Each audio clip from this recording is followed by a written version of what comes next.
રામ આપણે બ્લોગની શરૂઆત આપણે ધાબા પર આવી ગયા છે ત્યાંથી કરજો તો આપણે નખાઈ દીધો છે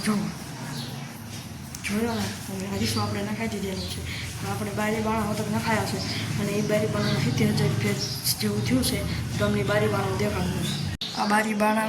આર પાર કરી દેખાય નહીં એવા બારી બાણા નખાયા આપણે તો બારી બાણા જેવા લાગ્યા તમે કહેજો કોમેન્ટમાં જરૂર કહેજો આપણે હવે હેઠે જઈશું પણ આપણે છે ને ખોલ્યો છે બંધ બિલાડીઓ આવે છે નકરી અંદર પૂરાઈ જાય છે આપણે હેઠે જઈશું પણ હવે હેઠે નથી જવું પણ આપણે ધાબા પર જઈશું કેમ કે વરસાદ હમણાં આવ્યો હતો આપણે હિંડોળો ઉડી બુડીને જ જોઈ શકીએ જોઈ લઈએ આપણે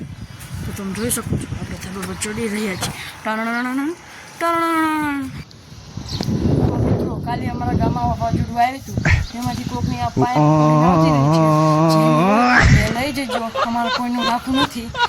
લઈ જજો ગામ તગડી પાઇપ આ તમારી છે લઈ જજો નારી છે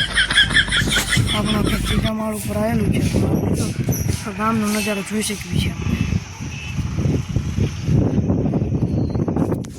અને જો ધાબે ડંબર દેખાય વરસાદ છે એટલે અહીંયા માટીનું કામ બંધ છે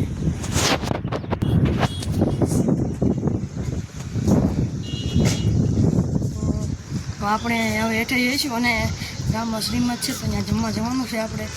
તો વ્લોગમાં કન્ટિન્યુ ચાલુ રહેજો આપણે જવાનું છે અને મારા કાકાનું ઘર તમને દેખાય